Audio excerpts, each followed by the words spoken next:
Hey, everybody. What's up? It's your girl, Constance Carter, and I'm excited to be here with you tonight. Today, I have a really special guest on, and there we go. And I'm here live, and I just want to share just this really unique story. And just so happens that it is the third year anniversary. I'm going to be talking to a special guest, James Oxley. He is a father and he was a husband to his wife of 27 years until one tragic day 3 years ago today when his 15-year-old son took the life of his beautiful wife and his 8-year-old son. Now he has four surviving children, one that's incarcerated for their murders. James is on a mission to help others overcome grief and adversity, turning trauma into triumph. He has such an amazing story, and I just wanted to share his story with you today. So let's bring on James. Wrong one. Hey, James. Hey, Constance, how are How's you? it going? I'm good. How you doing? I'm doing amazing. I can't complain. It's not going to do any good. Well, when we first talked about coming live today, I had no idea that today was the 3 year anniversary of the murder of your wife and your 8-year-old son. How you doing? I'm doing amazing in God. It's like a peace that surpasses all understanding, and yeah, I was planning like, a couple of days ago. I was like, oh, the anniversary's coming up. I was going to go to the cemetery to see him. Then they say, oh, 11 inches of snow coming. And what was so ironic about that is that in January 6, 2022, we had a big snowstorm just like this. And this was just a reminder of that day, that somber day. Yeah. And here it is, like another big snowstorm that happened practically 3 years ago. So, but I'm doing great. I'm amazing. God is Wow. good. So let's go back. Let's go back. Well, let's go back to the beginning because I want to know about, your story with your wife and how you met. And I want to just kind of go through and then talk about that fateful day. So you'd been married to your wife for 27 years. Yeah. So we met in DC, and I lived in Washington DC, and I Hmm. went down to one of her cousin's house off of 12th Street, and I was going in the house. She was coming out, and I was like, "Oh, shorty cute." That's what I said to myself. And then one day, her female cousin was up on my block, and she was saying, "Hey, you remember that girl you seen coming?" I was like, "Yeah." She said, "That's my cousin. Her name's Talita." I said, "Oh, okay." I said, "Give her my number." She gave me my number, and we became an idol. And 27 years later, we got married in 1997. I met her in 94. We got married in 97. Got our first um, rental apartment in Oxon Hill, Glass Manor. It's like, oh, can't stay here because I've been in DC all my life. Then moved to Fort Washington, and then the third year we bought a house, brand Okay. new. hmm So you bought a third year married. You bought a brand new house. How many kids did you have at this time? We had no kids at that time. It was in Okay. 99 when we purchased the house. Yep. No So how kids. long were you married before you started having children? So that was the thing as well, because I have an older son named James, the third. And, um, long story short, wanted to marry his mother, but that didn't work out. And I never wanted to be the dad that wasn't married. I didn't want never have kids and not be married. So, we were fairly young, so I waited 8 years into the marriage to make sure that it was going to be a long lasting marriage before we had our first kid, 2001. Wow. So you were married 8 years before you Mm-hmm. decided to have a child with your wife. The first one, our first son was 2001, and then right after that, 2002, and then 2006, which was the 15-year-old who did the tragedy, and then 2013, and then 2019, the baby girl came. Wow. So how old were your kids when this fateful day happened? All you have five children, right? Total? Well, we had five. I have six, Oh, but we wow. had five. Yeah, Oh, so you have five remaining. You have five remaining children. I have. Yes. Okay, so how old were they when this happened? So this happened 2022, 3 years ago Mhm, today, mhm. 2022. Yep. Okay. So, um, well, at 3 years, so Abby, she was two, so now she's five, and then I got to do the math on the other one. So my other one's 22 now, and then the other one's 21, and the one who did it, he was 15, so he's 18 now. Okay, so yeah, 22, 21, 15, and well that was now. So now he's And how I old? have He's my 21 30-year old, my 33-year-old. and you're 33-year-old. Yeah. Hmm. Okay. So let's talk about that day. So you were married 8 years before you had kids. You had a nice family. What was the dynamic like in your family? With how you guys interacted. Um, were you guys like the Huxtables? How was it? Well, yeah, I mean, because so we both grew up in DC, and I mean, I was I lived a wilderness experience, but and yet I had, parent. I mean, I had family that were middle class, and I was engaged when I was 15. You were engaged? I always, I tell people I date to marry, so I'm not the type of person that's like to sleep around with different women. I want one woman at a time and marry her I and love just live it. a life. So I was married at 15. I mean, engaged when I was 15, and um, I was getting a lot into trouble. So her mother had me come live with her, and her daughter used to live over with her grandparents over by Anacostia because she went to a different school. So I lived in the condominiums up on Wisconsin Avenue, I have no across from idea what what you talking about. Sidwell. I'm Oh not well, from here. okay. So Sidwell Friends is Tinley Town, all that. That's like a high area up in DC, upper Okay. class. So I Okay. was living in condos in back then up in the upper class. So I had a different viewpoint of life, from the hood to middle class to wealthy. So I was introduced to all of that environment, and then I was young, so I ended up messing that relationship up. So I had a touch of it. I had a taste of a lot of it. So what I didn't want to be like is what I seen in the hood, because I knew I was, even though I was in there, I knew something was different about me. But yet I Mm, went through that wilderness experience. mm. So when we got married and we moved out, I knew I had to do something different. So I got my high school diploma, and then I went to college.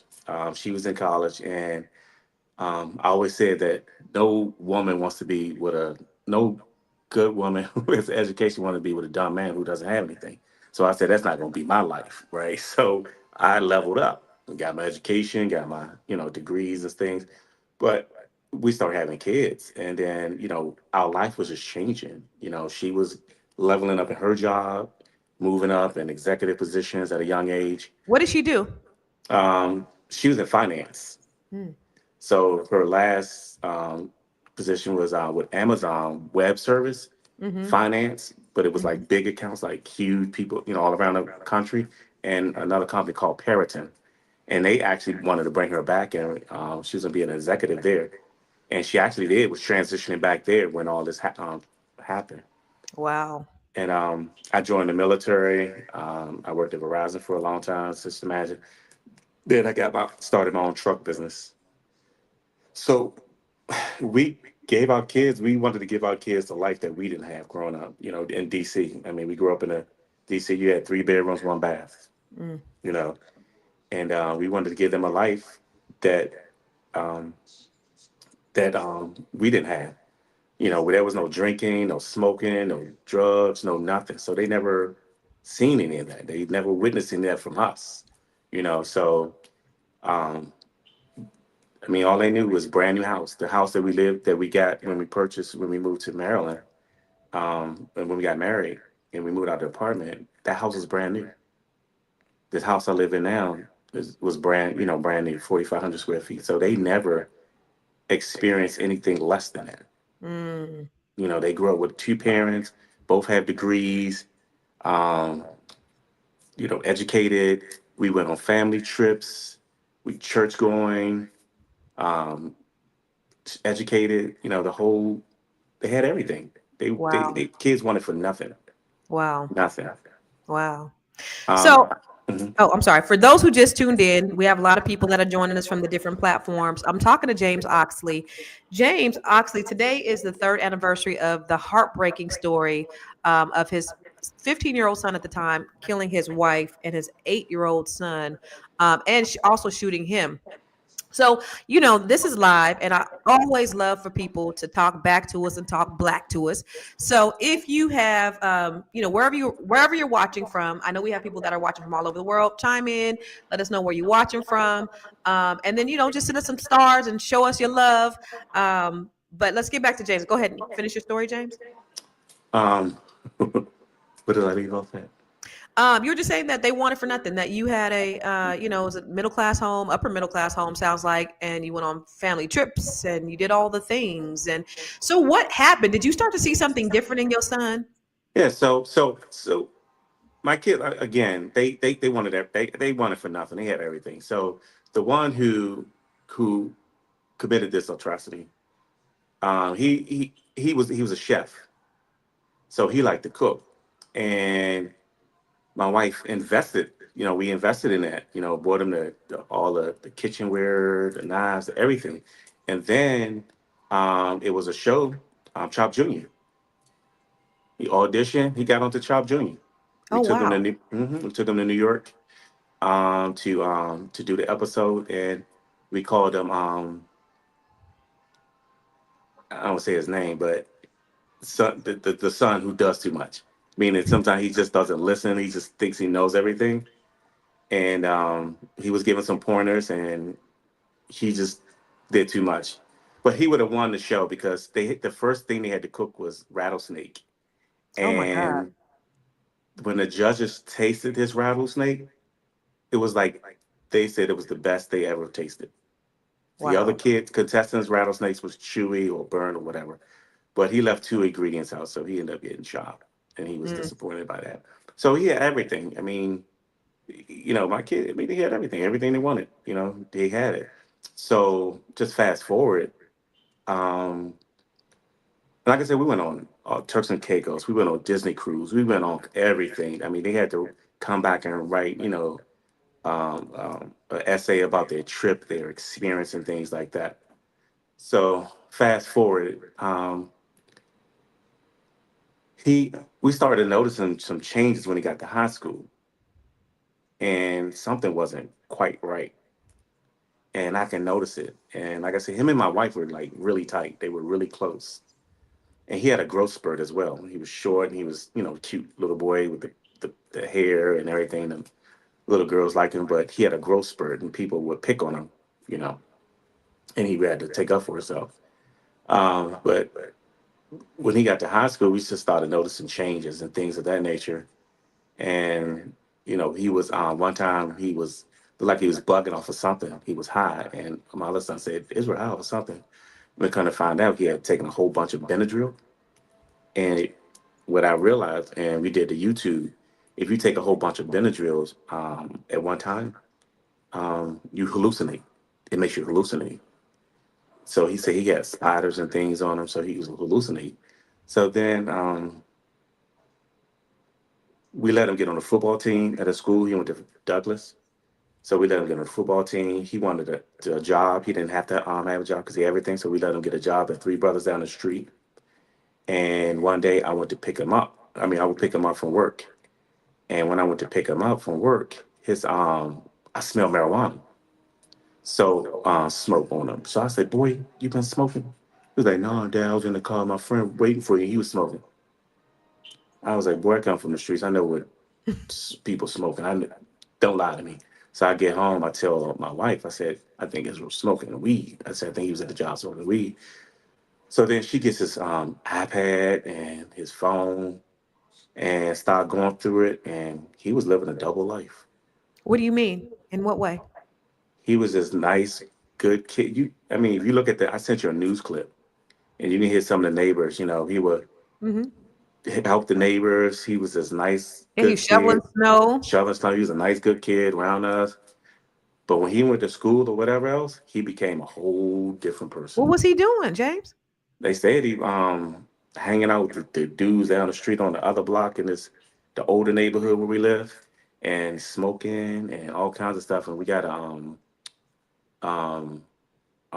his phone, and it was a recording on there. He was beefing with somebody. They told me they with the Crips should give your address and all this. We'll show up and pull up. So I'm in the military, and I was in my unit in Virginia, and one of my battle buddies, she's a police officer, a Prince William County police officer, and there was a some guys who ran up in the house and shot the people up in the house twice. This happened back to back, and we come home, and I'm showing him the news, and I'm telling him you can't be bringing that drama because we didn't know anything was going on. I said you're not gonna bring that drama here. We got 5 kids here. We need to protect plus the adults and myself. You're not bringing it. And we showed in the news clip article, and it was on the news where some kids were beefing. They went in the house and shot the people up. And so he was just living a whole double. This he wanted to be this gangster kid, suburbanite gangster kid, and we didn't know where that was coming from because he had no need to doing that. He had a bank account. He had everything. So, but James, so it sounds like to me that he had this great life, and he was kind of trying to find himself and smell himself, and Hmm. doing things that some teenagers do. Even though Hmm. even when they come from a good family, they still they try to test it, Of and they course. want to kind of discover things for themselves and test the waters. But what was that thing? Was there something like, because you know that doesn't sound like it's not super typical. You know what I mean? But was there something else that you saw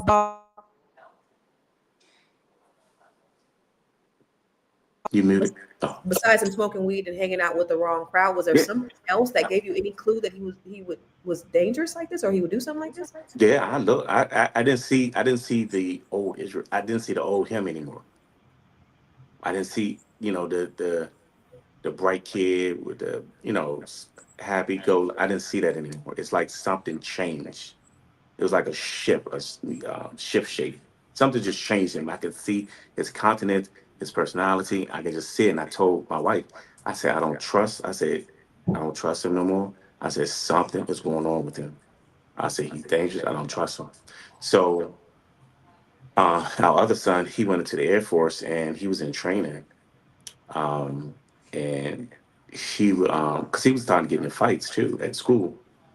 And a lot of times, when we seen the camera, it was the other people who started it, and they suspended him. And we was like, but they started it. We seen him fighting.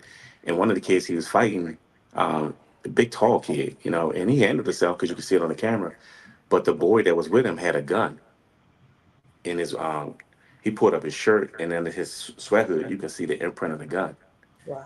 So we was at the school at Frederick Douglass, and the principal and the seen it, and the police got involved. So that kid ended up getting expelled. Now this was his friend with the gun. No, it was Oh, the the kid he was friend of he fighting was fighting. had a gun. And he had nothing to do with the fight, but they picked on him anyway. But I seen some change in him, and then I think with the combination of him having to defend himself, he now in this bully world, he now in this whole dysfunctional world. Because our kids went to private school at our church. They went to Christian school at first, and we really didn't want them to go to public school, but they wanted to go to play sports and things like that nature. And that's when he got exposed to a lot of things that we wasn't, you know, we was unaware of. So one Um, day you just saw he was this happy-go-lucky kid, and then the light turned off. the light turned off, and then when, like I said, when as I stated before, when she got the iPad and went through his stuff, she started searching him, and we started questioning him, and then she had him to stay with her mother. So her mother would take him to school, and I would pick him up, so he wasn't riding the school bus getting high. We found out he was getting high before he got on the school bus and all kinds of stuff.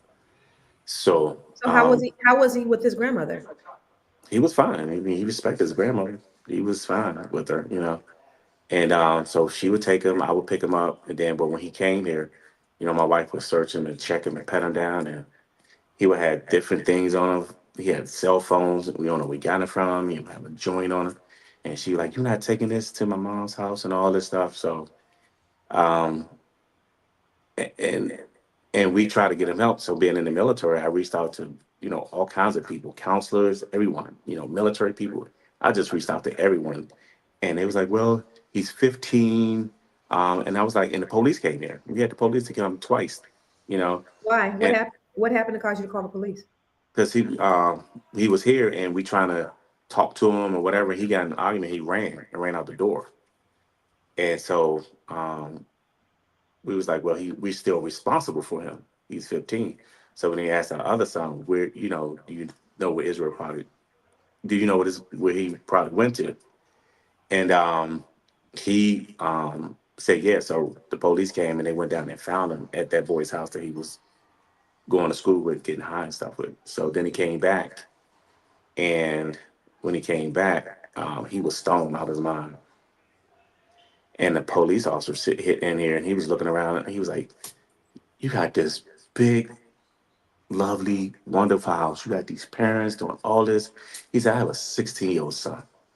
And he said, I try to talk to my 16-year-old son. He said, "But you want to go down there, and I seen the house that I bought you out of, and you want to be in something like this, the house that you was in." I mean, he came back. I can't explain. He had somebody else's clothes on. He was just looking a whole mess. How long was he gone? Probably about a couple hours Mm, till they found him. mm. But anyway, so fast forward, I just we try to get him help. Oh, and that's so when the police came, we asked them, and the police said, "Well, only thing we can do is lock him up," and that's not what we wanted. We wanted, we don't want to continue to incarcerate mental illness, or people that's going through having breakdowns or nervous breakdowns or whatever, or mental breakdowns. We don't want to incarcerate that. We want to try to find a solution where they can get in-house treatment and still be able to maintain their education, and things like that. Get counseling and of the in that order, in that sort of order. And he was like, "No, we can't find. We can only incarcerate him." So then we reached out to other people, and they was like, "Well, he's 15 years old. So because he's 15, we can't really do anything. We can't really force him. He has to want to come. And then there's no programs that can really house him, house him. So that's what I'm, on a mission now with State's Attorney Aisha Brayboy, who's, running for executive council. That's where, and some others, we're trying to look to find a way to get housing for these kids who can't be in the house because they're maybe dangerous to the siblings or the parents, and yet they can still get their education, get food, counseling and all those things, and have a way to separate them from people, getting high or whatever they're doing that's distorting their brains and their minds. So it just never came. Do The you help think never came. do you think that he was depressed, like Kim Booker said, like emotionally and chemically imbalanced, where self-medicating seemed like his only escape? Well, he said that eventually later he said one of his friends were murdered, but we knew nothing about that. Mm, He said one of his friends was murdered. We knew nothing about that until all this went down. We were asking him, trying to, what's going on? Why are you acting out like this? And things, no, oh no, oh no, oh no. mm, And you can't force somebody to talk. It's like, but you're doing it for a reason. Why are you doing it? Oh no. And it wasn't until this stuff went down that he went to court and stuff. And then he said, well, he seen his friend, or he heard his friend was killed or whatever, and he started um, doing certain things. But also, when he was in Cheltenham and he was in the cafeteria and he fell out and passed out, and they had taken him to Georgetown and they did all kinds of CAT scan, and they found out that he had lesions on the brain and some form of rare form of multiple MS, multiple sclerosis. But he was also sneaking vape pipes. We found vape pipes, so he was sneaking those vape pipes too, and we're thinking that some of that stuff, the carcinogen or whatever from those vape pipes, probably did something to his brain as well to cause those lesions to start developing his brain. I remember I got a bill from the Georgetown Medical for $75,000 for the treatment they had to give him. And this was after this happened. Yeah, while he was in Cheltenham. He was in the detention center. Yep. Thank God I had insurance. Wow. But So let me just say for everybody who is just joining us, I'm talking to James Oxley, and it's funny because I've met James a couple of years ago. I see him out and about at all the events in DC. He is the man about town in DC, and I never knew until I was at an event a few months ago at the Grandiosity event. The what was that event? polo and jazz. Polo and Jazz event where he shared his story, and I was absolutely blown away. I mean, you look at him, and only by the grace of God is this man standing here, father of six, husband to a wife of 27 years, and his middle son, right in the middle, 15-year-old son, took the life of his wife and his 8-year-old son. And it's just tragic. And so he's just going through the story. So here's a picture of the little boy. What's the little one's name that passed? Asa. Asa. Asa. Hmm. Beautiful son. He got what's that? The chinchilla. Fox. He got the fox. Well, that's her coat. I bought it when I was in Iraq. It was a Christmas gift, and I surprised her when I was in Iraq and sent it to her. I love it. Beautiful, beautiful family. So he's talking about, kind of what led up to his son on that fateful day 3 years ago today. I didn't know, y'all, when I asked him to come and talk to me that today was the 3-year anniversary, and it just so happened to be. And he said, it was a day quite kind of like today. This is a big snow day. Now I'm new to DC. I'm new to the DMV. I ain't used to this, so I've been going outside, just looking like, oh my God, look at all this snow. So he said the day that his son tragically murdered his wife and his baby boy, Asa, it was a day much like this. So let's Hmm. take us back to that day. Sure. So on January the 5th, so the new year came in, and then on January 5th, my wife kept coughing, coughing, coughing. Then she felt her heart having palpitation, and she was just scared. So I said, "All right, let me take you to Southern Maryland Hospital, right down the street." So I taken to Southern Maryland Hospital, and they kept her. It was COVID. The COVID stuff going on, so you couldn't wait in there. You just had to drop them off. So I came back home with the rest of the kids, children, and we were communicating back and forth. And then my other son. The next day, she said, "Hey, they're going to release me." She said, "But," and I look back on this too, but she said they wanted to keep her one more day, but she wanted to get back home to her family. Mm. So on the 6th, I picked her up, and then my other son, he was working down the street at our house. So I picked her up, picked him up, and we came back to the house. And we every New Year we do our 21-day Daniel fast. So we were in the midst of our fasting. So we were doing our fast. And when we get home, she's been in the hospital all night. So she goes upstairs to take a shower.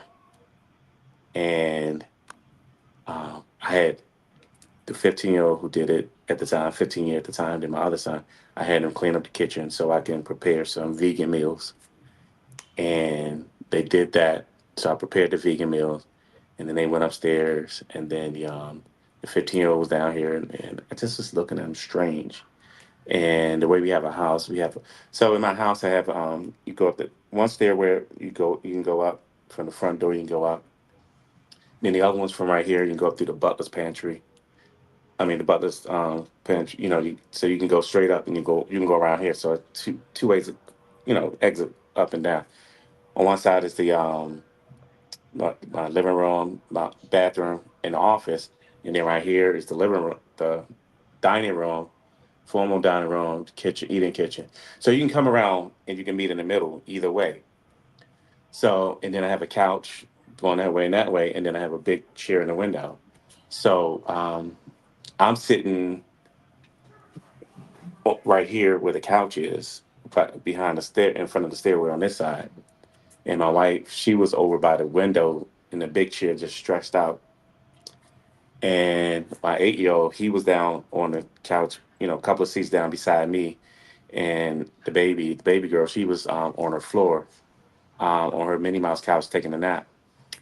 And the 15-year-old was sitting behind the other couch in the kitchen, the eating kitchen area part. And he was just on his phone. He was sitting there. Then he just left and went upstairs. So I'm on my computer. Then my wife got up, and out of 20 plus years, because we had some rough times. You know, you anybody been married, you gonna have some rough times coming in them first years, several years. You had some rough times, and then we just start working things out. We just come here to this new house. I mean, we were just totally different couple. Like night and day from our youthful past. And she got up, and I was sitting there, and she was going to the bathroom. She touched me on the head and said, "Best friend." She's never said that before. She said, "Best friend," right? So she went to the bathroom, and she came back out, and she sat down in the chair, stretched out because she was tired. I'm on the computer, and my 8 year old's on his iPad, and all I can hear is pow, pow. I'm like, and then we had this big television on the wall. I'm like, man, that television awfully loud. So I'm looking for the remote to turn it down, and I see her sit up, and then she fall back down, and I look, and I see a body, and he turned to the left real fast like this, pow, pow, and shot my 8 year old twice. And I looked, I was like, oh my gosh, and my mom was like, that's the boy, that's the boy. I won't say his name, but I'm like, that's him. And I jumped up, and I just went at him. I mean, I just had to stop the threat, and he had a gun like this, and he fired it twice, point blank, pow, pow. And it's nothing miraculous, but by the grace of God that the Lord swapped them bullets out the air, because I was this close to him when he fired that gun. I was like this at him, and the bullet's supposed to hit me here, and the Lord swapped the bullet, and I don't know if you can see it, but the bullet went in here and came out and shattered here, and I had to get they had to open it, of course. I don't know if you can see it, the stitches. Wow. And then I'm sorry. Then the other one, oh, yeah, stay strapped. So the other one right there. Oh, oh I'm a wow. CCW trainer as well, and that's another. I mean, I stay strapped now. I have to. Really? Yeah. Oh my So, gosh, I didn't mean to show all that. no, so Oh Jesus, because on it's the all cell phone it looks totally different. it's all good. Oh Um, Lord. no, it's good. Wow. So what happened after that? Um. So he shot me, but I didn't know I was shot. You know how you see these No, movies. that adrenaline. Yeah, you see these movies. People like pow ah. I didn't know I was shot at all. All I seen was I heard it. I heard the bullets, but I didn't know I got hit. So he dropped the gun, and I chased him. So, like I said, you can go in my house. You can go either way to get to the front door. You can go around that way. You go around this way. And he ran, and I ran around where I am now in the dining room, and I chased him at the door, and I caught him, and I grabbed him, and I was trying to slam him. Then when I went to try to grab him with this arm, I couldn't, and I was like, "Oh my gosh, he must have shot me." I said, "He must have shot me." I was like, "Oh my gosh," but I wasn't really. I was like, "All right," so I just kept trying to take him to the ground with one hand. My other son was upstairs, and I don't think he knew at the time. And then the Lord said, I felt myself getting dizzy. The Lord said, "Let him go." I could just hear God say, "Let him go." So I said, I let him go. And he ran out the back door. And I locked the back door. And then I tended to my wife and son, and I knew they were gone. They were gone. And then my other son came down. He was like, "What happened? What happened? What happened? What happened? Who did this?" And I told him, he was like, "Where is that?" I was like, "He's gone. He's gone." And by this time, the police, the paramedics, everybody rushing in the house, and just a whole scene, chaos. And then I had called her mom to come over to the house to watch the kids and stuff. And then they took me to Southern Maryland and then medevaced me out. to the new hospital. Were your wife and your son, they were gone there, so they didn't take him to the hospital. They just took him to the morgue. Yeah, they didn't let me see. They took me out of there and put me in here where I am sitting now in the dining room. So I guess they was trying to perform, but I already knew that they were gone. The transition already, but they didn't let me see. They had got me out of here before it happened. Where was your oldest son? He was in the military. He was Oh, in I mean, that sorry, dude. your older son, the one that was The one was upstairs. here. He was here. Did He he was see, here watching see him? the 2 year old. I mean, yeah, my daughter until their grandmother got here. Did he see anything that happened? No, he just seen the aftermath. Oh, that's what I mean. The aftermath. Did he see Oh yeah, his yeah, mother yeah, and his yeah. brother on the Yeah, he ground? ran down. No, he only ran down seeing his mom and his brother, his 8 year old. Mm-hmm. How's he doing?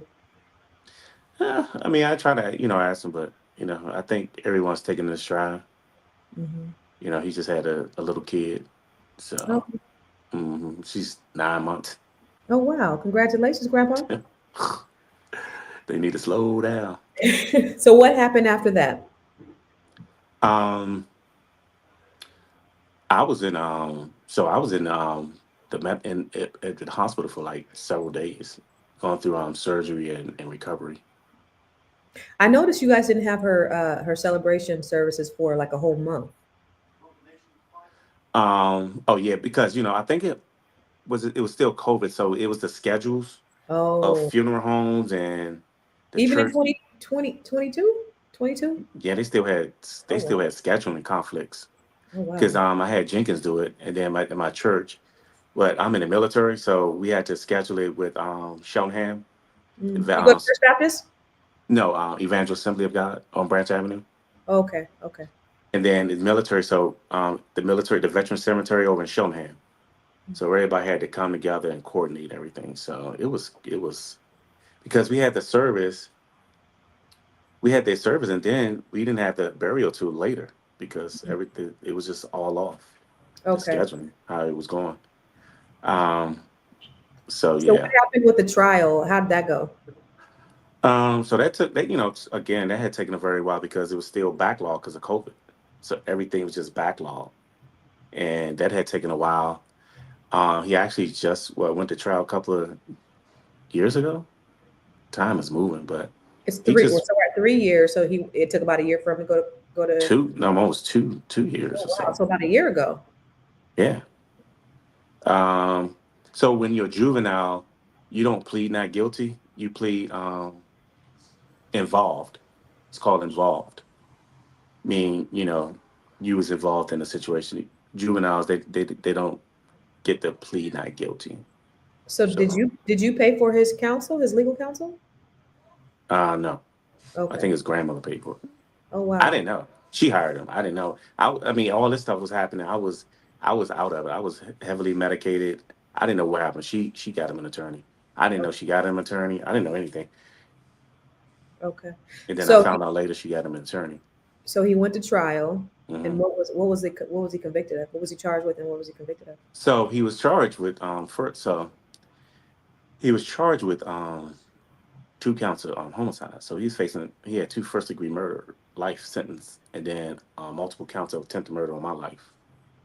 Um, and her. So this is her only daughter. She had one son. This is her only daughter, and my daughter is her only granddaughter. So she don't have any. Like she had another son, but he has boys, and this is her only granddaughter. Mm. So her grandmother and the attorney both wanted me to speak to the. I didn't want to speak to them for a very long time. I had to talk to God in order to find out what my decision Of was going course. to be. Yeah. So then I spoke to the Lord, and He said, is your child, and He said, I forgive me for all the sins you've done, and forgive them for not they know what they do. So, being a spiritual person that I am, not a religious person, I'm a spiritual because God said those who worship me in spirit and truth. I'm not with all this Baptist Christianity, even though I was, and it's like, no, no more, no more. It's just no more. It's foolishness. So I spoke to the Lord, and He spoke to me, and then I wrote a letter to the judge. Did And you? hmm, yeah, How hard was it for you to write that letter to the judge on behalf of your son? well, it taken a while for me to get to that point to speak to God and make sure that what I was doing was the correct thing to do that I was doing, and God was like, well, we're saying that you cannot incarcerate mental illness. They need help. I mean, he never been locked up for anything. It's his first time. So I'm like, that's my child. What do you do? So I just, wrote to the judge and exactly what I'm saying, what I'm saying to you that, you know, he's never been in trouble. This is his first time. He had mental illness and it was just, it was surreal because when we got to court, the judge, before he posed sentence, because what they had to do was they had to push it back down to juvenile because he was adult. They So were they, they were trying him as an adult. hmm yeah. So he charged as an adult, so they had to push it back down to juvenile. Did you guys And have to do that, or no, did the they? judge that was between the judge and the juvenile. Well, it was between it. It was really the judge's decision. Okay. So the judge, he read my letter, he read my note, he took in everything in consideration, and he actually cried. People, it was like no dry. People in the courtroom was crying. Wait, wait. Who was crying? The judge was crying. Yeah, judge had tears. Everybody, Wait, wait. from my What? letter, What? Oh, from from your from the from. letter that I wrote. He said, yeah, from the letter that I wrote. Do you have the You know, letter? I don't know what I did with it. It's probably my email. I should have it because I emailed it to him, so I should have it. I haven't read it since the day I sent it to him. Mm. Um, What was the gist of the letter? Pretty much that he's not been in trouble. He had a mental illness. We should not be incarcerating kids with mental illness. I said I've been trying to get him help, get him treatment. There's nowhere to get him help, and this was the end result. It came too late. Somebody, I can't remember. I was just letting the spirit speak to me as I was writing it. I'll share it with you when I find it. Um, and then he was here in the courtroom. He was the bench right there, and I was behind him. And I asked her because the first day it happened when I was in the hospital. Sierra Fox called me called the detective. The detectives was here. I'm in a gurney, stretched out, and they was like Sierra Fox from Fox Five would like to have speak to you. So I'm on a gurney doing an interview. I think I sent it to you. I see it I'm doing that. That's the interview I'm doing from Fox when you Five was on on the the phone. gurney. Oh Huh? wow. Yeah. When you were on the phone, yeah. So like I told him, I said I love him. He's my son. I forgive him. You know. So when we was in the courtroom, the lawyer, the judge asked, I asked the judge, I said, Yana, I said, can I give my son a hug? And he looked, he was like, everybody looked like, and it was like, Mr. Oxley said, well, I mean, that's going to be totally up to the deputies because in all the years I worked, I've never seen them allowing any relatives to hug their relatives, their child or anything. So I asked the deputy, and he said, yeah. So they let me hug him. I told him I love him. I told him get himself together, and I forgive him. And everybody was in there crying. Even the deputy had tears. But That's what I was wondering. If you forgiven your son. oh yeah, I forgave him. I forgave him that day. That same day it happened. Wow. I Do you forgave him. talk to him today? I haven't been to see him yet. His grandmother goes to see him, but eventually I'll go see him before he gets out. He's doing juvenile life, How long is that? 24? 21. 21. Okay. So, but if he gets in any trouble, then they're gonna commute that, and then he'll be charged back as an adult. So, how's his mental health right now? So that was one of the things because if he'd have went in as an adult in the correction system, there was no help for him. There was no because he have to have these shots for the multiple sclerosis. Has to have them every 6 months, and there was no help. There was no counseling. There was nothing. So by them, part of him going through this because they took him out of Cheltenham, and part of him transferring to Baltimore, they put him in a place where he get medical, he gets counseling, round the clock counseling, drug counseling, mental counseling. He finished the school, so I had to go and apply for his high school diploma. So he has his high school diploma. So he has to get all, he has to constantly being monitored and Yeah. things of that nature. How was your mother-in-law dealt with the loss of her daughter, grandson, and We don't deal? talk about it. No. Mm-mm. We don't talk about it. But I, Interesting. I know I know what she feel, and she knows what I feel. And she said, "I know you love my daughter." I said, "With all my heart," Yeah. because So, when I started dating that certain person, I introduced them. how they feel You know, about I mean, that's what she said. I was like, she said, "I know you love my daughter." So that? I mean, yeah. So how's life? How has life been post?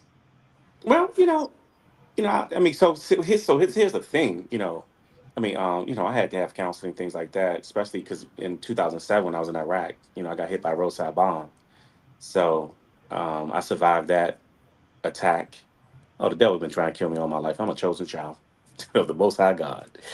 Jeremiah 1:5 said, I knew you when you was in your mother's belly, and I called you and ordained you a prophet to the nations. Jeremiah 29:11 said, I know the plans that I have for you, said the Lord, plans to give you hope in the future and not to harm you and give you an expected end. So I stand on those things. And when I got hit in Iraq by that roadside bomb, directly hit my truck, I survived that.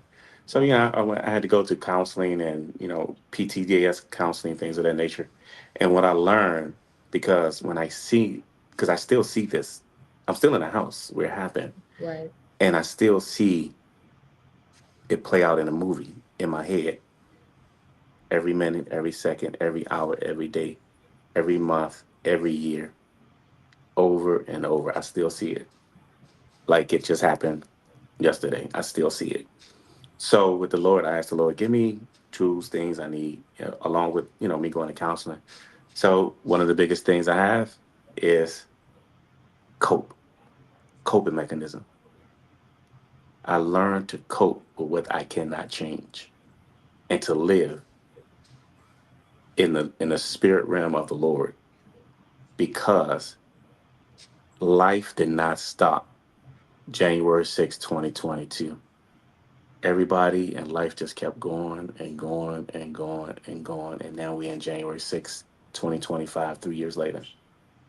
I still have a 5-year-old daughter to raise, you know, and I became a single father and a widow all in a split instance, and a grieving dad because I lost my son.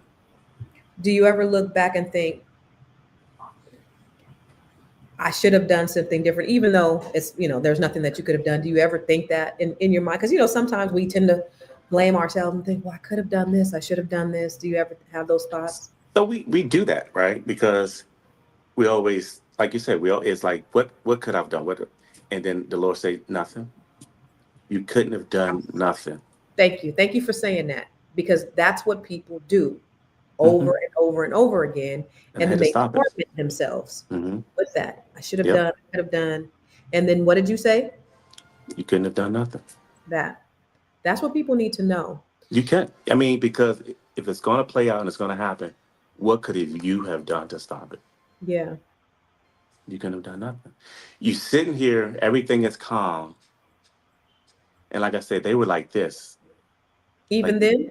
yes, it just recently before the snow came, my wife, she didn't like the Clinton Walmart, so she would go to La Plata, and she would take him because she didn't like the man hitting on her, so she would take some of the boys. So she would take him, and then they were in a. This was just like in December, just before it happened, around Christmas. He wanted his gun because I'm military, so he Mhm. had all kinds of BB guns and all kinds of stuff, but he wanted a real rifle, and she called and he said, "Dad gonna say no, don't get it." And she called. She said, "Hey, what do you look?" I mean, after everything that went down, after him getting in trouble and all this stuff, because what happened was he ended up staying home with us because the school had COVID, so they had to shut it down. And then the snow came, so they were here, so we didn't have to worry about him on the school bus. So he ended up staying here. and then go back to his mother's house. So that's how it happened. Other than that, he would have been at his mother's house, at her mother's house. But because school shut down and COVID and snow, he was here. So we were like, all right, we can monitor him. So they went to, before the snow came, they went to in December. They went to Walmart and played it. And he wanted this gun, this rifle, a real one. And he said, Dad gonna say no, he can't have it. So she called me and he's like, I think we should get this gun, this little 12 gauge gun for Israel for Christmas. I said, a real gun? She said, yeah. I was like, you kidding me? I said, all this stuff this boy going through right now? I said, no. She's like, see, I told you Dad gonna say no.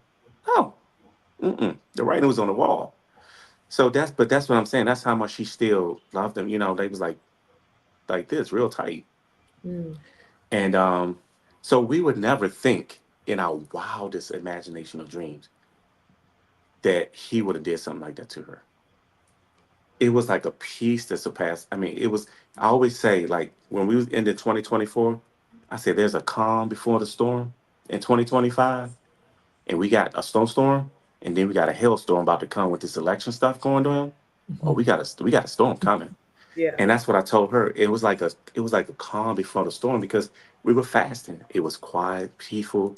She was resting, and he crept in. He snuck in. We never seen it coming. So what could you do? You Nothing. know, there's nothing you can do. Yeah. He Yeah. already made up in his mind his decision. Either he was going to do it that day, or he's going to come in our room and do it while we sleep because we used to leave our door open. And it was a couple of times when I something woke me up and I see. I'm like, "What you doing in the room? What you doing in here? Why you in here?" Because we got a big our room goes from almost half of the house, so we have an ensuite. We have a big, 4,500 square foot. So we have the big master bedroom. Then we have the step down. We have the sitting room. We had the wet bar. Then we had the ensuite and all that stuff. So he down there, and I'm looking. I'm like, "Why you in here? What you doing in here? All right, get out." Stuff like that. So we should leave our door open. So he could have easily came in and Did it did what while he was y'all gonna was do asleep? while we sleep. Yeah. So, but Now, oh, go ahead. what I think what happened is when I went to get her from the hospital, he had one of his friends to bring him some stuff up here because he told something happened at the Shonham. He told them that he had a whole bunch of Percocets that day. And another thing I'm pissed about is because they didn't do a toxicology on him. They Why didn't would test that should have been the first thing exactly. that That they should have been the did? first thing. They didn't do it. They should have tested to see what was in his system, and they didn't do it.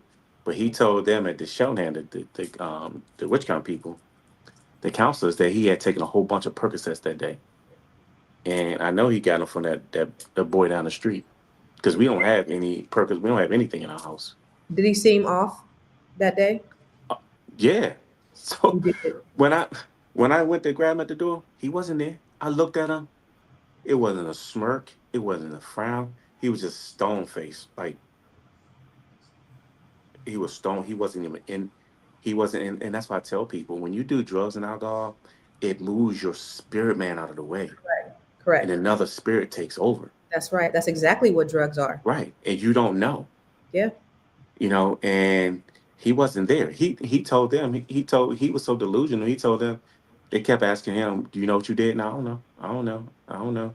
He said, "I'll be out next month. I'll be out next. I'll be out." Oh, Yeah, they was giving me all kinds of report. He was like, "I'll be out. They ain't so gonna hold me." so even when he sobered up, Because it still probably messed his brain up because what didn't remember, we didn't realize that he had lesions on the brain and multiple sclerosis. So all that chemical off balance, all that stuff could have could have messed up his brain and his reality. He was delusional. so has he ever tried to reach out to you since? No, Has he said anything about that day? nope. Has he told anything? Well, I know you said you and the grandmother don't talk about it, but has he told her anything about it? Because for a while he was going, she was going up there. She was he wouldn't say nothing. He would just be sitting there. She would just be talking to him. He just be sitting there. And then one time he told them he didn't want her to come visit no more. Does she still Mm-hmm. go? Mm-hmm. She started going back up. So is he heavily medicated while he's in there? They don't have him on. They only have him. He can't medication for the MS, so he can't. They can't mix medications. I guess I don't know. So he'll be out when? What year? He's 18, 19, 21, 3 more years. So 3 more years. So Twenty what happens when he gets out? exactly. We don't know.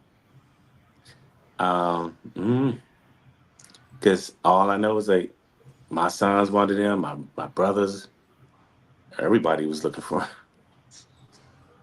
Because I have this anointing on my life, right?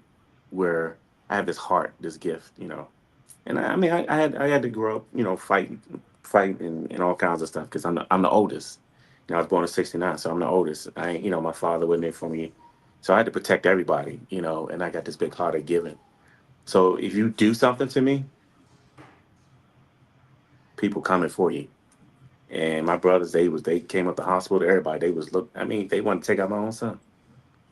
I was like, no, let the law deal with it. Don't get in trouble. Leave it alone. Let God work it out. But if you do anything to me, oh, they coming. And I have a lot. I have 13 brothers and sisters, not by the same, Oh Lord, a lot of not by y'all, the same mother and a father, lot of but Oxleys around in right. DC, huh? Oh, not only that, my it's probably with my sisters and all of us. My mother probably had. I think she has probably 20 plus Yeah. grandkids and great Oh, grands. oh, So it's it's a a lot lot of it. over Yeah, the it's a DMV. lot. Y'all all over the DMV? Yeah. So my last stepmother's white. So I got two brothers, two sisters from that reunion. Then I had my other brothers. Their mother was Guyana. So I got two brothers, three brothers from that. Wait, how many baby mamas your daddy had?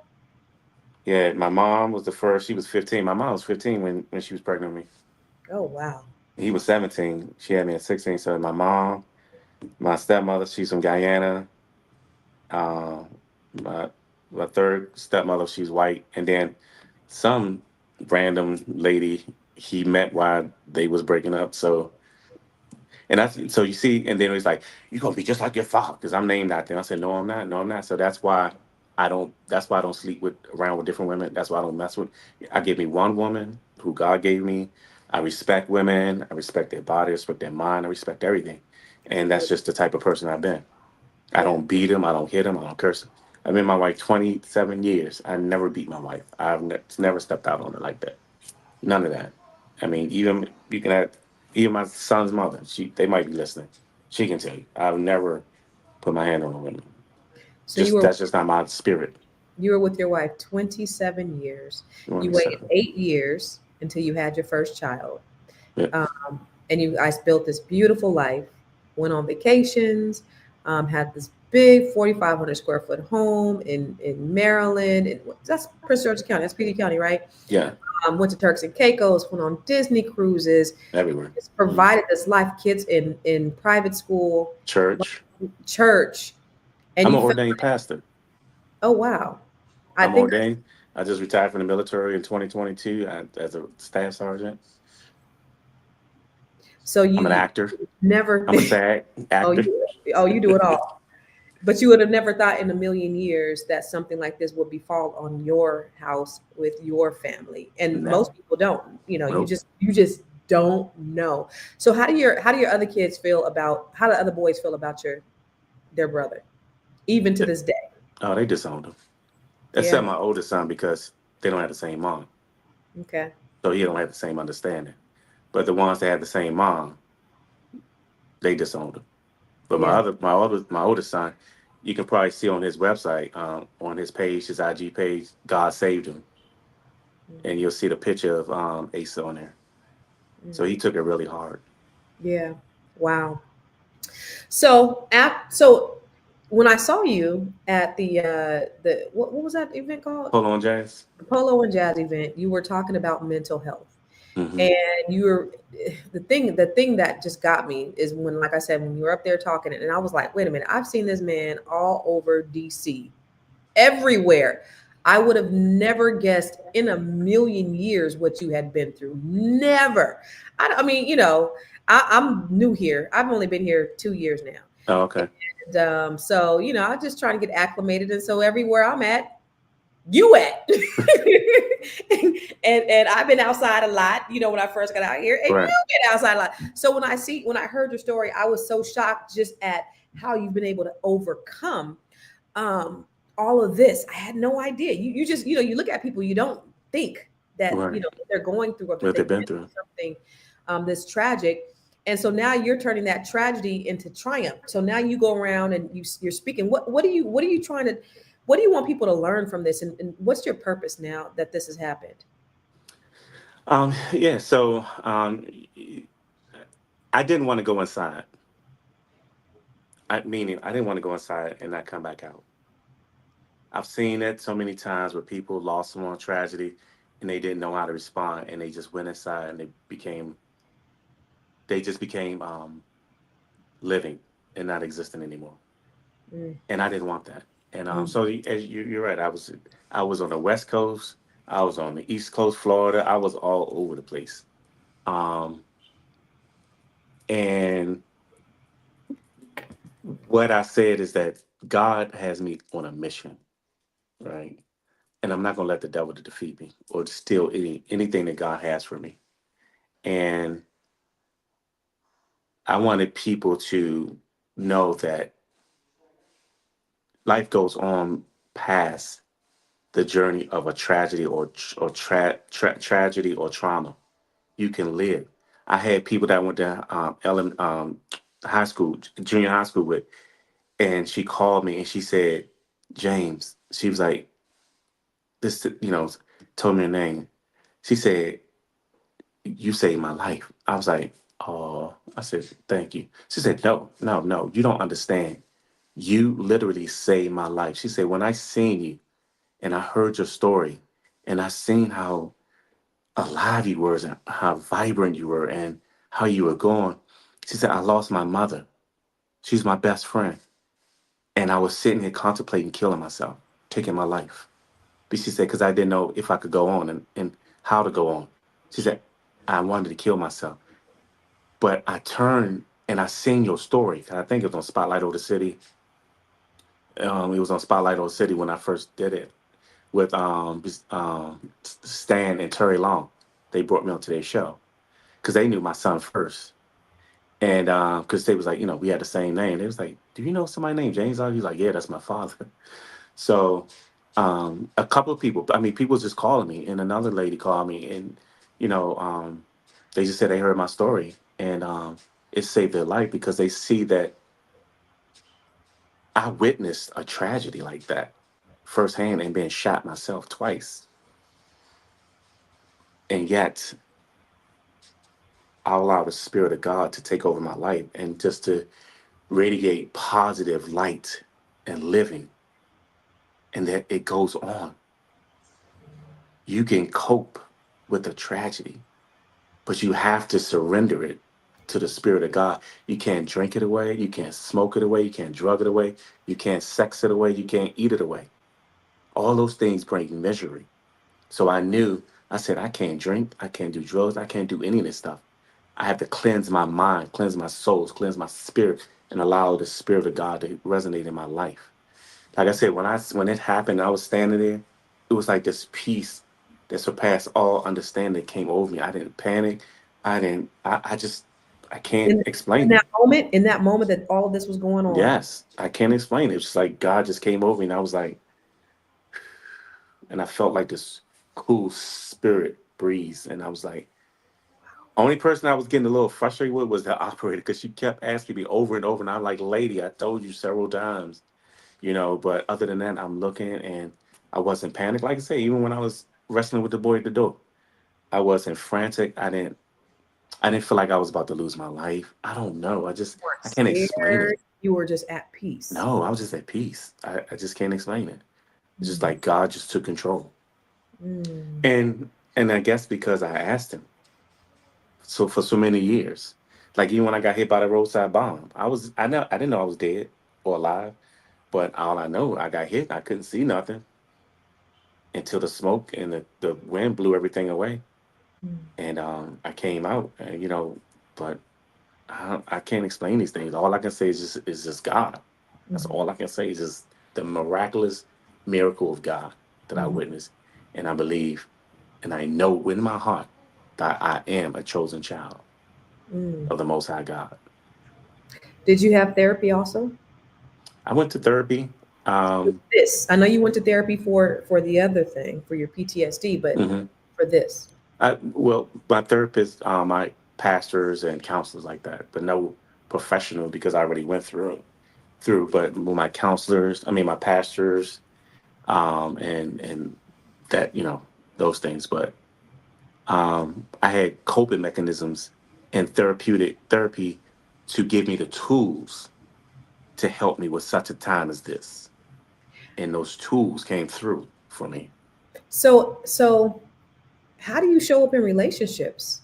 You know, I mean, that would I can only imagine, and I'm not talking about just romantic relationships, but with just people. Um, and obviously, you said you have the tools, the coping tools, but how does that affect you in your other relationships? People don't know what I went through until I tell them. They be like, I mean, you can ask. They be like, man, this dude down to earth. This dude cool. This dude, I see you everywhere. Ox, you be everywhere, man. And then when they hear my story, they're like, That was me. they're like, what?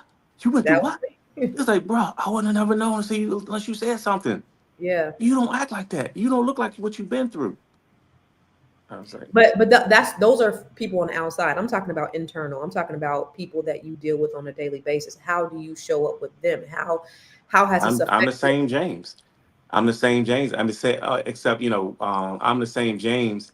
Um, um, Sometimes I had to, but I was always a yelling because I'm in the military. So I was the yelling James. Clean up. No, clean up, y'all. Y'all clean up. Nobody clean up. Clean up. It's like they gotta say clean up. God, what? Why I gotta yell? Why I gotta yell? That's when you gotta Right. start work. That type of. I don't That's hit my kids. I don't beat my kids. I don't hit my kids. My wife was a disciplinary. I was the voice, and I was the protector. But I didn't beat my kids. but I'm saying even Um, today, Even today. day-to-day relationships, how do you function and operate? And how are you able to just, Come here, Abby. Come here.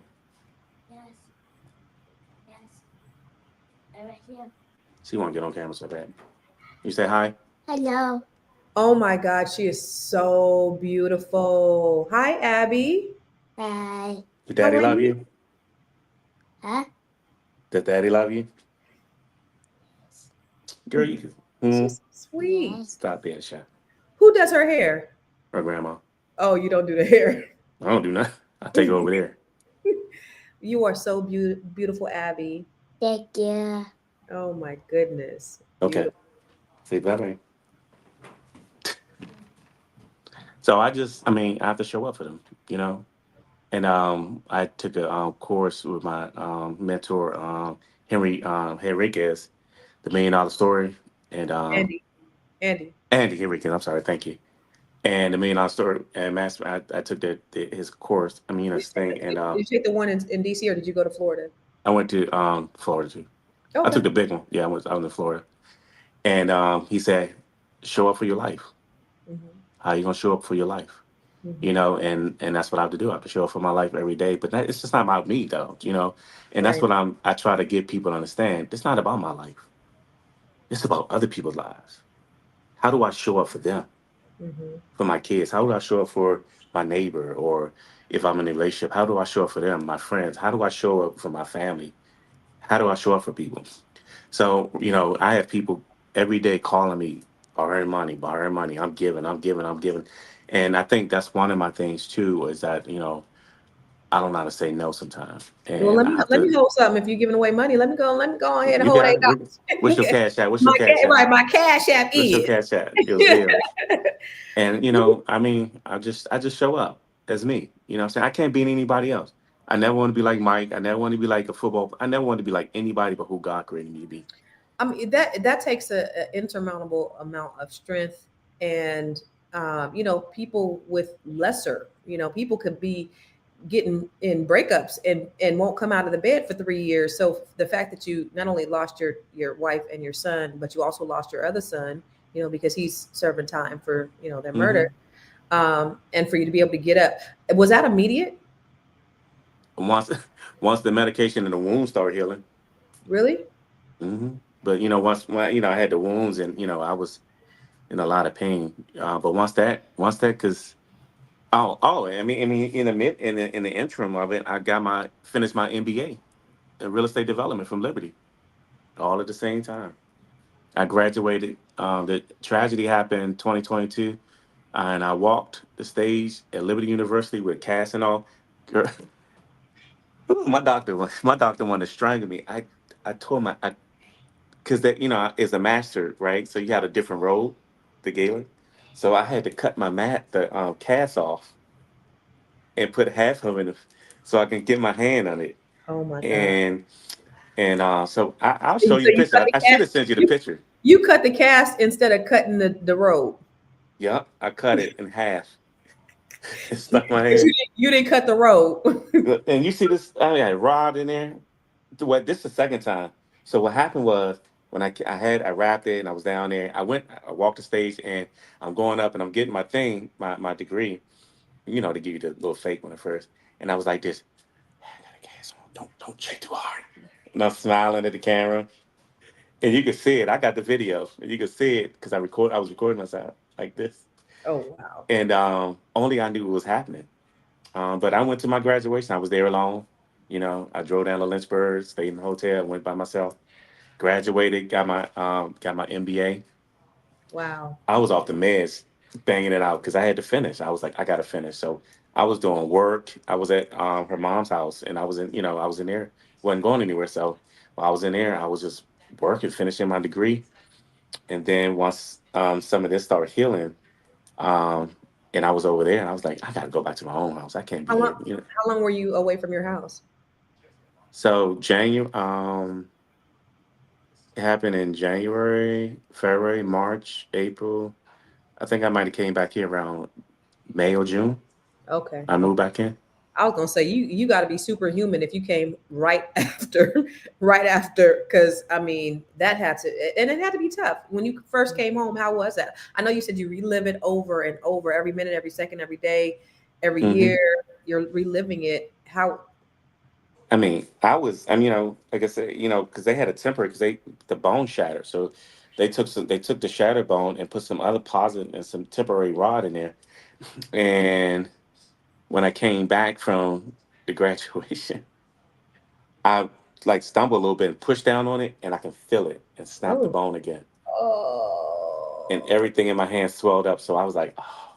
So me, I don't go to the hospital like that. So it was like it wasn't going down. Then my arm was swollen, it was red. So I went back, and the doctor wanted to wring my neck. So this time they had to go in, cut it back open, and put a rod in there. They had to put a But rod how in there. was it being back home? Oh, it was weird. It was weird because I had to stop taking the oxy and all that stuff. I was like, I can't do this because when I would take the oxy, it made me feel strange, like an out of body experience. Like I can't do this, so I had to stop taking the oxy, and then I took the power back. I just took my power back from the Satan. I just took it back, and I can remember being down here in the living room. I mean, the family room over there, and I was faced, where she was shot, and with my other son was shot, and I played the song from Cooley High. It's so hard to say goodbye, and I was in the middle of the floor, and I was singing the song, and I was just wailing, and I was feeling the emotion. I was like, and then this peace, and I was like, letting them go, and it was like, it's gonna be okay. And after that, that's when you start seeing me everywhere. I was like, pew, pew, pew, pew, pew. I was just everywhere because Wow. that was the moment where I just had to You released. confront it and release it. When I released it, I was like, oh, thank you, Lord. And I'll just speak to them, and you know, Was there a prayer that you prayed? oh, I always pray. I know you I pray don't remember it. consistently, but Yeah, I was don't there remember it. a prayer that you prayed to just, Yeah, yeah, of course. Yeah. yeah, I mean, I was praying. I was attacking the devil. I was rebuking. I was everything. I yeah. was praying. Yeah. And then, most of all, I was asking God to give me the wisdom and knowledge to get through this, give me the peace, and That's good. because you don't know, you're going through, you don't know, just like being in a car accident. Your adrenaline is built up, and then when you calm down, you start feeling aches and pains. So, you're there in the moment, and then that's why another reason I had to make sure I get off, the oxys and all that stuff to come back to a normal mind, state of mind, and then that's when I was like, all right, I'm good. Then, I was like, I'm throwing everything away. I'm flipping my house upside down, throwing everything away. Then the Lord said, just boy, peace be still. And I said, okay, okay, Father, peace be still. Wow. Peace be still. What do you want people to learn from your story? Well, one, if you're still dealing with anyone, youth, especially these kids today, because so many kids are killing their parents. I was just looking at social media. The seventh kid killed his father last year and just killed his mother today or yesterday. White kid that was on IG. So the kids are killing their parents. You say no, they're killing them. They say this, they're killing them. And when I was talking to Aisha, State's Attorney Aisha, and him, I said, somehow we have to get a mandate. I don't know what it's going to take, but when we have kids that's acting out like this, teenagers or whatever kids acting out like this, we should get their brains examined to make sure that they're firing correctly. Because if we'd have known that he had some stuff that's not firing properly up there, we could have probably used that to get him somewhere where he can get medical treatment and housing and still go to school. But you can't beat this out of your kids. You can't fight this out of your kids because they're gonna kill you. There's a whole different generation. Oh, my phone right here. There was a scripture when it happened too. Let me see if I can find this in my phone. And I asked the Lord. It's in my phone. I can't find it in here. Um, I pretty much I asked the Lord. I said, "What time are we in?" And I'm paraphrasing, but he's saying kids gonna rise up against parents, and parents gonna rise up against kids. Kids gonna put their parents to death and their brothers, Oh, and wow. parents gonna put their kids to death. That's in Matthew. Um, Let me. I might have to do this real quick. But what I want people to really take from, you can still see me, can you? No, I can't see you, but I can hear you.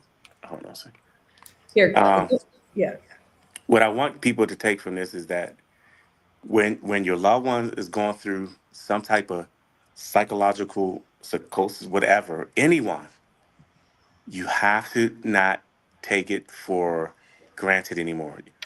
You want to find some way to get them some type of help, because if you see it, it's going to eventually happen because they're manifesting these things.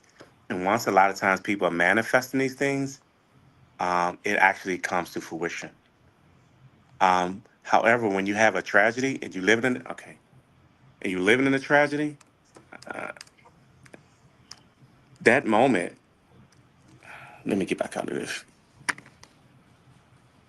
Am I back? Am I back? Can you see me? Mm-hmm. That moment that you're going through, that tragedy. Um, don't do if you're doing drugs, alcohol, any of those things. Stop it. Clear your mind, because all it's going to do is exacerbate the situation and going to make it worse. You can live. You can help others to live. You can go on with life. But for me, I'm a spiritual being. And a lot of people I realize don't believe in God or don't have that spiritual connection. They don't have people that they can run to. Well, I say, find a person that you can confide in that's not going to put your business out there, i.e., whether that be a therapist or your pastor or somebody you can trust. Me, that was only God. I can only go to God to help me through these things. I'm sorry. Hold on one second. I have to read this, and I pulled it up, and I think it's very important because I usually do this when I'm Matthew 10. I'm gonna have to read it from because I don't see the version here. It said, "And the brother should deliver up the brother to death." Matthew 10:28. And the brother should deliver up the brother to death, and the father the child. And the child shall rise up against their parents and cause them to be put to death. And he shall be hated of all men for my name's sake. But he that endureth to the end shall be saved.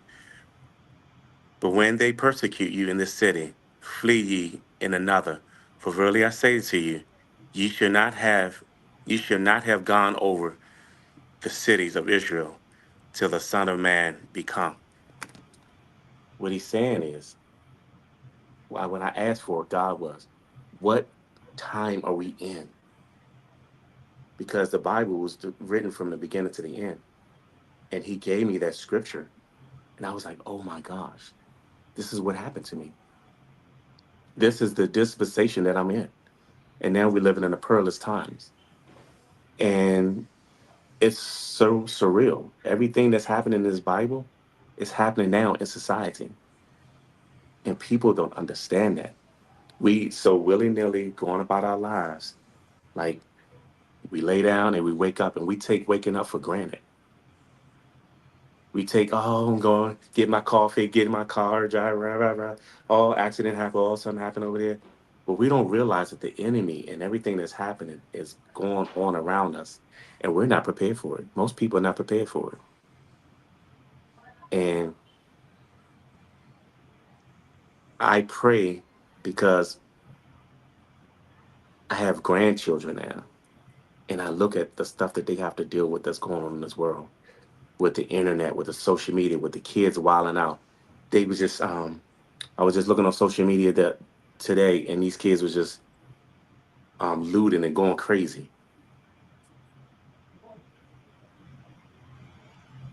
If we, as individuals, don't care, they don't care. Mm. If we Wow. don't continue to show forth love, they're not going to show forth love. And what's happening is the parents are getting out of the kids' way because they're afraid of their kids now. Because they say, I'll kill you. I've had so many parents that's in high places, urban one radio places. I'm talking about people I met said they were afraid because after I told them my story, they said they were afraid because their son had gotten a hold to some bad drugs and lost their mind and walks around the house and she has to lock her door at night because Mm. she's afraid he's gonna kill her. I Wow. had another one. They told me they had to put him out because they were afraid that he was gonna kill him. This is once you get into this lane in this environment, you start seeing it more and more and more. People don't talk about it until you share it, and then they start sharing it. And it's not as common. I mean, it's more common. It's more common than we think. You just don't hear it because it's people, in the black community, in most communities, it's taboo to talk about mental illness and stuff like that. What happens in this house stays in this house. And I said, I'm not going to be that person. I'm going to share with everybody what happened so that they can be aware and alert. And when I started doing that, so many more people started saying, you know what, I was afraid. My child's, you know, my child is doing this, my child is doing that. I had to call the police on, but we got to show forth love. And another thing, what's going on is this sex, all this sexual abuse, this different partners, these different energies, these different demons and devils, Yeah. they're jumping. Yeah. And people are losing their mind. This girl just shot her boyfriend, killed her boyfriend. These people, I mean, people are really, really, and I don't know if it's things that happened to them when they were younger, being molested, or the drugs they doing now. People are putting stuff in drugs and it's messing their brains up. People are losing it. And your mission is to do what? My mission is just to continue to share the love of God, the spirit of God, the joy, the peace and happiness, because darkness cannot stand in light. But the more we contribute, the more we create a dark environment, it manifests so much evil. But if we can continue shining light and shining love and shining positiveness, out there, we pray that that will overshadow the darkness. However, we also got to find a way to get help for the kids, the youth. Find out what they like. what they enjoy doing, and stop instead of telling them what they need to do. Find out what it is they like. Sit them down. Just like you say to me, you need to get a podcast. You need to write a movie. You need, and I'm like, those are things I love doing, and that's what I need to do. You know, we need to get these kids now and say, hey, come in here. Let's start working on the podcast. Get them out of the street. Show them how a podcast work. Show them how writing a script work.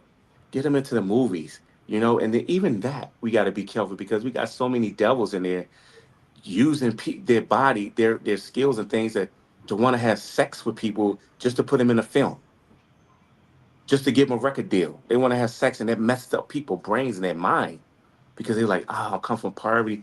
Man, if I do a little bit here, give it to them a little bit, maybe they'll give me a deal. And people are just showing love. Just continue to show love. For me, I got to spread the joy by talking about God. I'm not a religious person. I ain't talking about going to nobody Pentecostal, Buddha, Muhammad, Islam, none of that. I'm saying get a true relationship with the Spirit of God. He said, those who worship me in spirit and truth. He didn't say not in nobody's church, not in nobody, in any pastors, any of that. However, we need to hear how do we hear by the word of the pastor when they bring forth, but make sure that pastor is one who's speaking the truth of the word of God. And the scriptures say we got to search the scriptures and find it for ourselves. Our people perish for lack of knowledge. Because day in, day out, we hear people preaching and teaching, but we're not doing no research. How you know that man or that woman telling you the truth? It's a You lot better of go that. back and do your research, cite where he getting them sources from, It's a lot and of then you that. commune with God with that. Yeah. But You know what I see for you is I see, first of all, thank you for sharing your story because it's incredible. Darlene X said, this is the most amazing and most incredible story of mental resistance I have ever heard. And he can still love and move forward and remain humble after everything that has happened. I 100% agree with that. And that's in real life. Like, this is not just something that he's doing for, being online and for the sake of you all. This is what this man lives and breathes. And so for you, I know that, of course, you know, the worst of the worst of the worst that you could imagine happened to you. That's the most tragic thing in the world. Losing your wife, losing your child. That's something that you don't ever and the way you lost. That's the worst thing that can happen. Um, but you use that hardship to help other people, to bring light to mental illness, to bring awareness. So I see you I speaking and reaching people and helping to save people's lives all over the place. So you're gonna have to get that podcast. The first thing I told him when he got up on here, I was like, "Where's the podcast? Where's the book? What we doing? What we doing? right. Where's it at? What's going on?"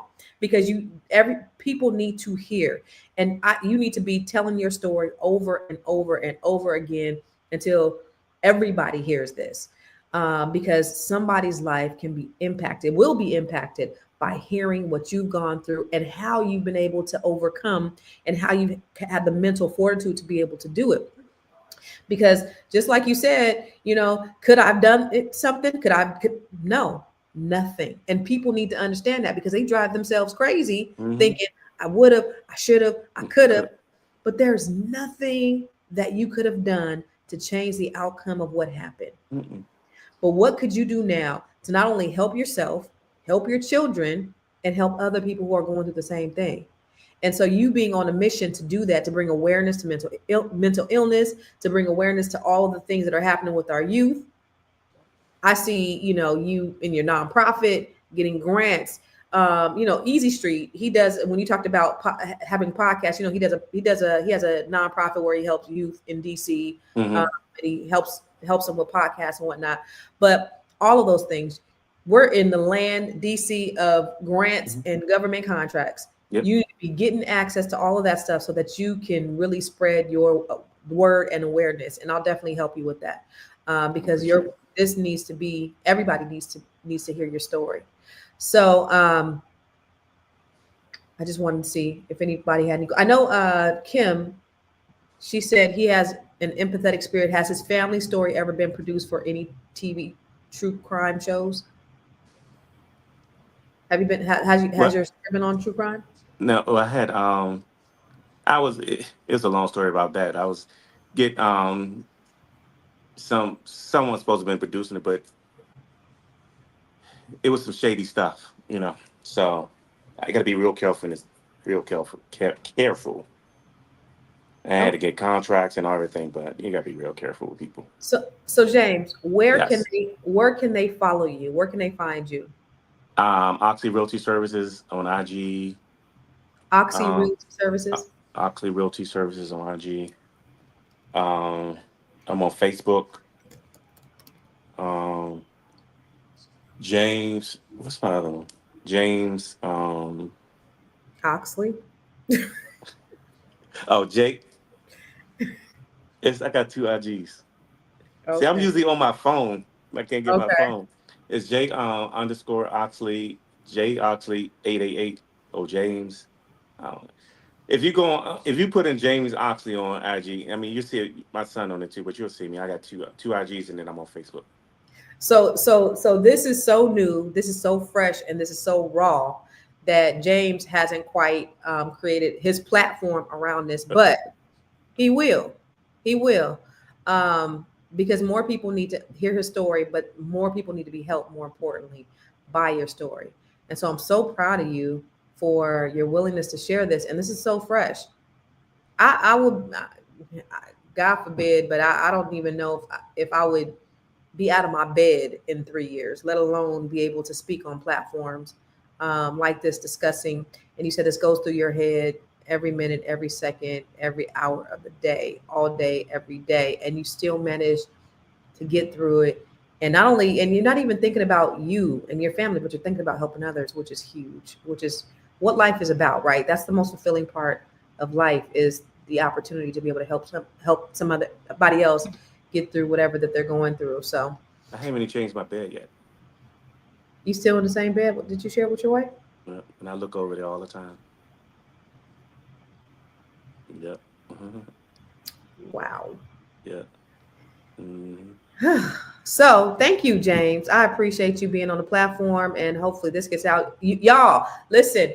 You watching this on Boyce Watkins, on Fly Nubian Queen, on Constance Carter, on I Love Being Black, and everywhere else, wherever you're watching this from, or and on Instagram, wherever you're watching this from. Make sure you follow James at Oxy Real Estate Services. Nope. Oxley Uh, Realty. excuse me, Oxy Realty Services. Make sure you follow him on IG on Oxy Realty Services. Follow me on all things. I am Constance Carter, as well as YouTube, Facebook, Instagram. Make sure you follow, make sure you subscribe to the YouTube pages that you're on, and share this story out. I think this is a story that really needs to be heard. And if anybody needs help or anybody's going through any type of tragedy and they need help, just getting through it, or they need somebody to talk to, have them reach out to James. We'll send you love and light and peace and everything good. Thank you, James. I appreciate it. My pleasure. Thank you.